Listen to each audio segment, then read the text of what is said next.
திருப்பாவை பாடல் 7. கீசு கீசென்றெங்கும்.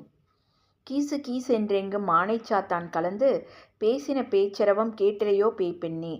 காசும் பிறப்பும் கலகலப்ப கைப்பேர்த்து வாச நறுங்குழல் ஆய்ச்சியர் மத்தினால் ஓசைப்படுத்த தைரரவம் கேட்டிலையோ.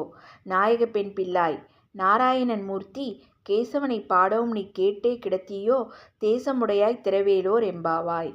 இதன் பொருளானது, அறிவில்லாதவளே, ஆனைச்சாத்தான் என்று அழைக்கப்படும் வலியன் குருவிகள் கீச்சிடும் குரலும் அவை தங்கள் துணையுடன் பேசும் ஒலியும் உனக்கு கேட்கவில்லையா?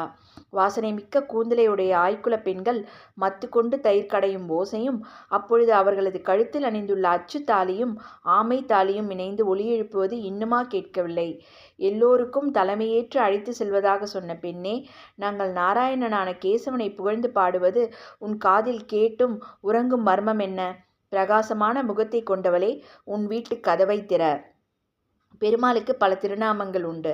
இதில் கேசவா என்ற திருநாமத்தை 7 முறை சொல்லிவிட்டு அன்றாட பணிகளுக்கு கிளம்பினால் அன்றைய பணிகள் தங்கு தடையின்றி முடியும் என்பது நம்பிக்கை. கேசவன் என்ற சொல்லுக்கே தடைகளை நீக்குபவன் என்று பொருள். வாழ்வில் ஏற்படும் தடைகளை கடக்கும் இப்பாடல்களை திவ்ய தேசங்களில் ஒன்றான ஆயர்பாடி என்னும் தலத்தை மனதில் கொண்டு ஆண்டாள் பாடியருளினார்.